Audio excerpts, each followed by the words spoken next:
Hello, good morning, students. Today we are talking about the chapter number 1 in 10th class in geography portion. Chapter number 1 is development and resources. Resources and development. In this chapter, we are dealing with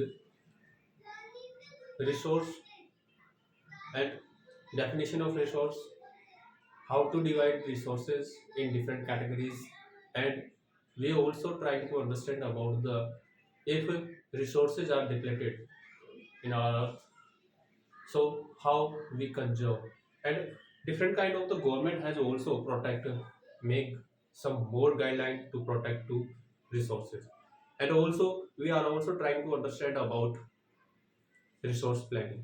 So this is the intro part. Let's we have to discuss about the class 10th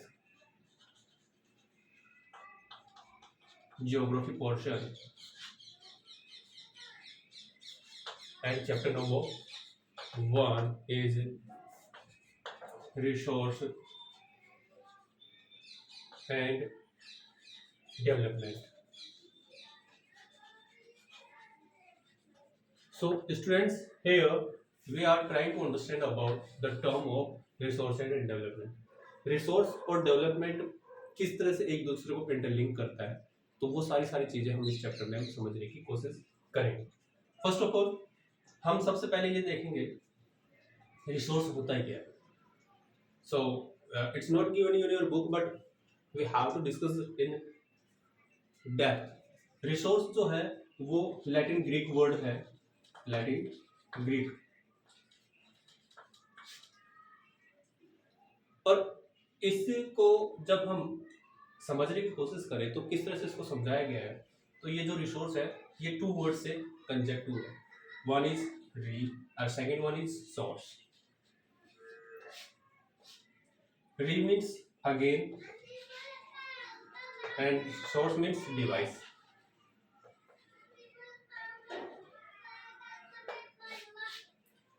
और meaning of the resource,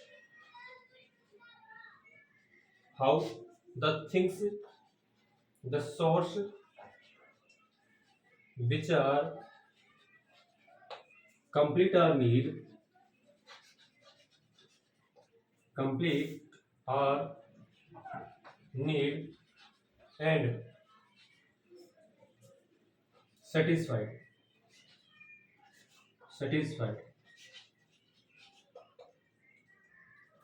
our need also. The things, the source जो हमारी needs को, needs के साथ साथ हमें जो supply, जो हमारी नीड होती है उसको सेटिस्फाइड करता हो, कंप्लीट करता हो, वो सारे सारे हमारे यहाँ पे रिसोर्सेज होते हैं. रिसोर्सेज को हमने अब यहाँ पे डिवाइड कर दिया है री और सोर्स, कि कोई भी सोर्स जिसको वापस से उसमें इकोनोलॉजिकल, इकोनोमोलॉजिकल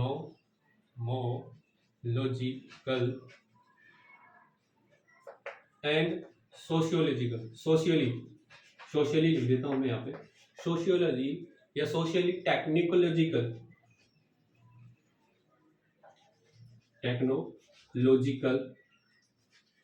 चेंज जो होते हैं वो ही हमारे यहाँ पे रिसोर्स होता है. कोई भी सोर्स होता है उसमें इकोनॉमिकली, सोशली, और अगर हम बात करें टेक्निकली, अगर कोई भी उसमें चेंज होता है, चेंज होने के बाद वो ऐसा सोर्स बन जाता है, ऐसा रिसोर्स बन जाता है जिससे हमारे नीड्स को, और नीड के साथ साथ हम कह सकते हैं हमारी जो ग्रीड है, मतलब ग्रीड तो नहीं कह सकते पर हमारी जो नीड है उसको सेटिस्फाइड करता है, उसको कंप्लीट करता है, वही हमारे यहाँ पे रिसोर्स आता है. I hope you are getting my point what I am telling to you about the resource. Resource को किस तरह से हम डिफाइन कर सकते हैं, किस तरह से इसको क्या कर सकते हैं, वर्ड्स में लिख सकते हैं. इसको डिफाइन करने का जो भी टर्म है वो इसी तरह से इसको लिखना होता है जिससे कि आप समझ सके रिसोर्स क्या होता है, रिसोर्स किस तरह से यूज किया जा सकता है, रिसोर्स को किस तरह से डिफाइन किया जा सकता है. ये सारी सारी टर्म इसमें बात करते हैं. उसके साथ साथ हम बात करें कि रिसोर्स किस तरह से हमारे यहाँ पे आगे बढ़ता है. ये रिसोर्स, इस चैप्टर में हम थोड़ा थोड़ा जैसे आगे आगे हम बढ़े तो रिसोर्स किस तरह से डिफाइन करता है.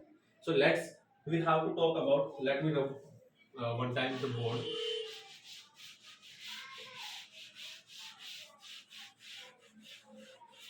Okay, it is in right condition, so no problem. So once again, resource. Resource की अगर बात करें,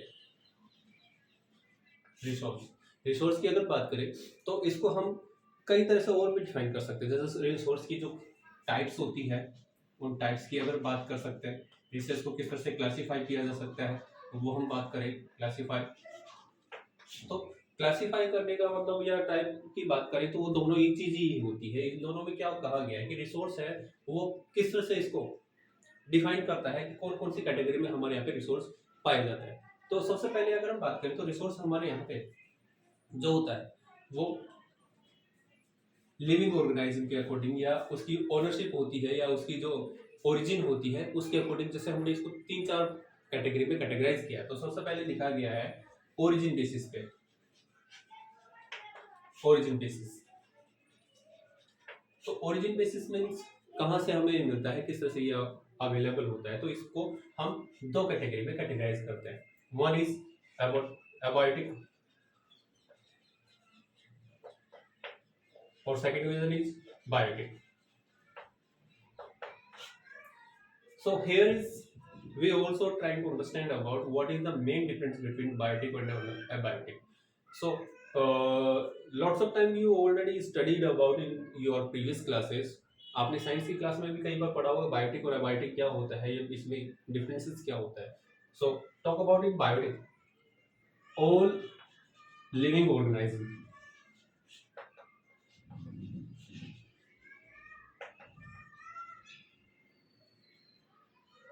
is considered to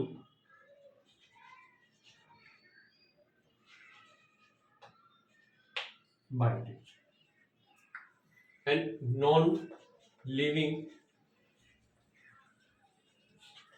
थिंग्स कह सकते हैं हम यहाँ पे, ऑर्गेनाइजिंग कह सकते हैं।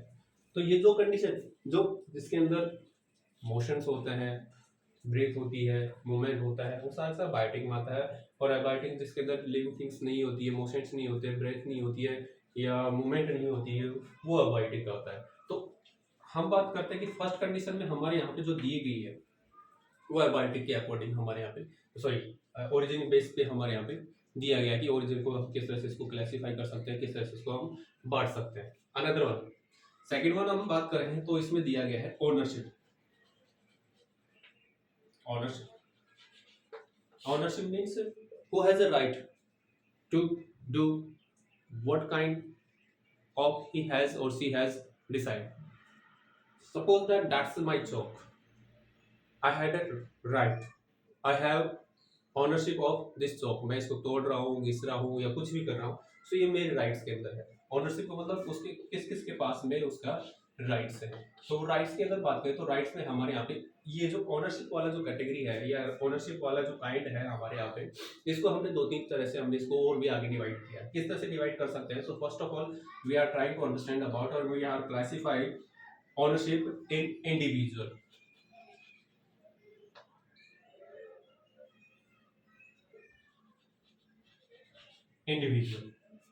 Second one is community.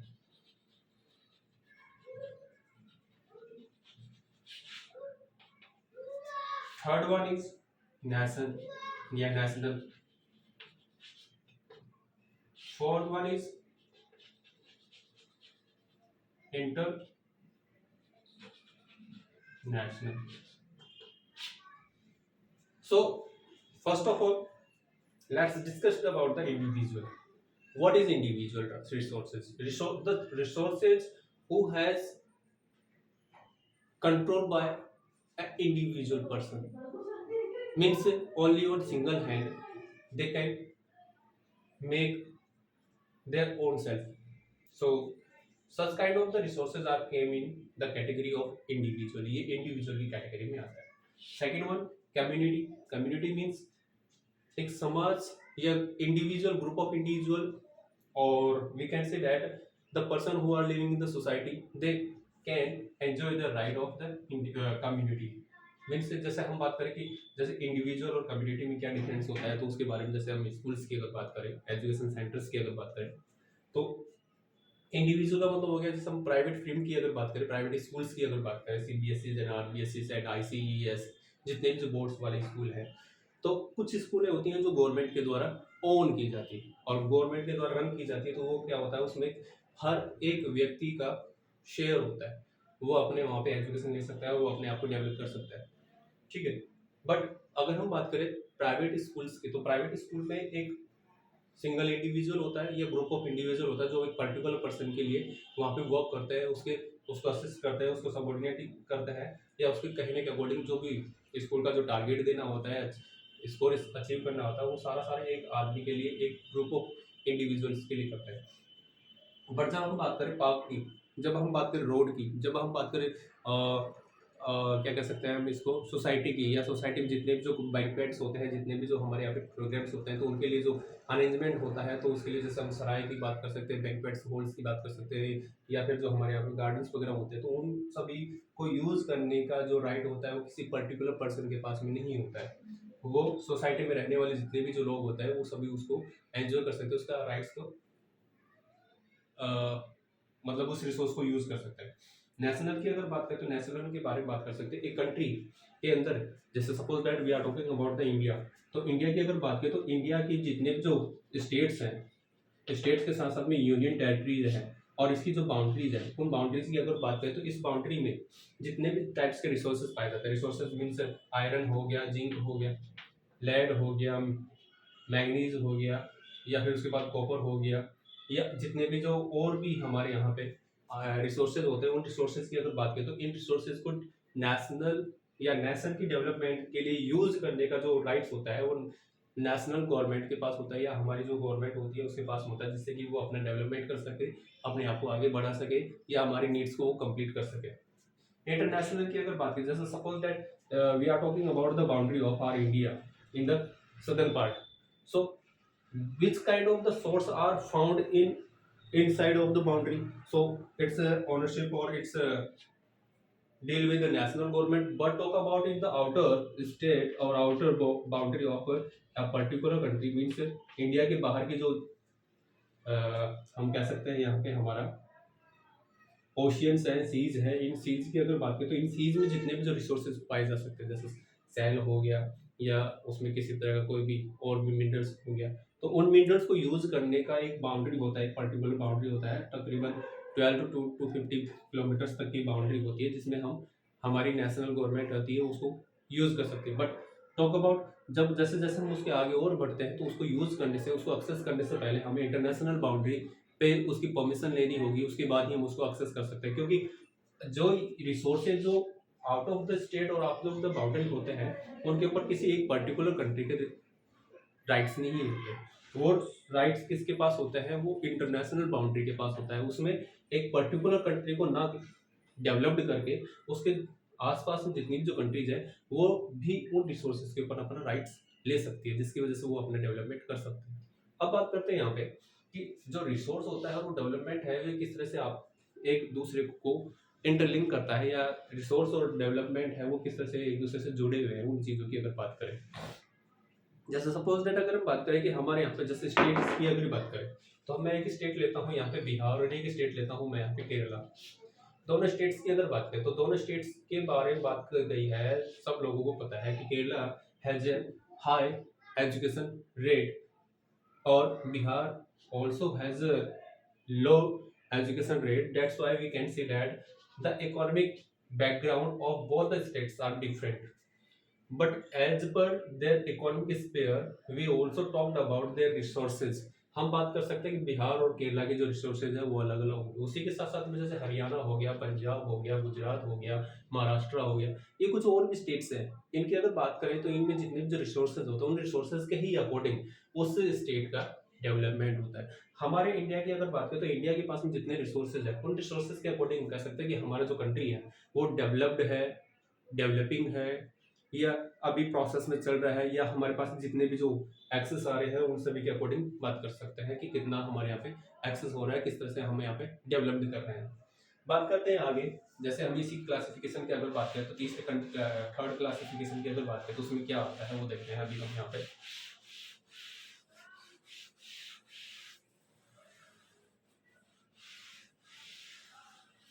Third classification में हमारे यहाँ पे दिया गया है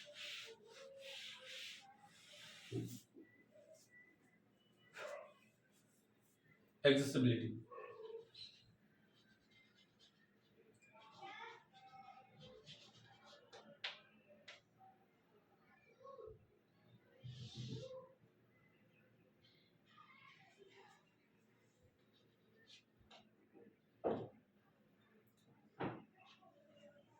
एक्सेसिबिलिटी की अगर बात करें तो इसमें क्या था कि हमारे यहाँ पे जो रिसोर्सेज है, उन रिसोर्सेज की अगर बात करें तो वो रिसोर्स कहाँ पे कैसे है, जिसमें जैसे हम बात करें इसको क्लासिफाई करें तो जैसे स्टॉक हो गया, पोटेंशियल हो गया,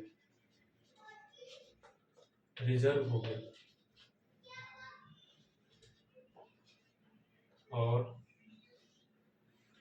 ये जैसे इसको हम क्लासिफाइड करें तो जैसे हमारे यहाँ पे जो स्टॉक्स है, या सॉरी स्टॉक की बात करें, रिसोर्स की अगर बात करें तो रिसोर्स का हमारे पास स्टॉक है कि नहीं, हमारा भंडारण है कि नहीं, तो कौन कौन सा ऐसा स्टॉक है जिसको हम कह सकें कि वो रिसोर्स है जो हमारी नेशनल ग्रोथ के बारे में काम करता है या उसको आगे बढ़ाने का बात करता है। पोटेंशियल की अगर बात करें तो पोटेंशियल में हमारे पास ऐसे रिसोर्सेज जिनके बारे में हमें जानकारी नहीं है।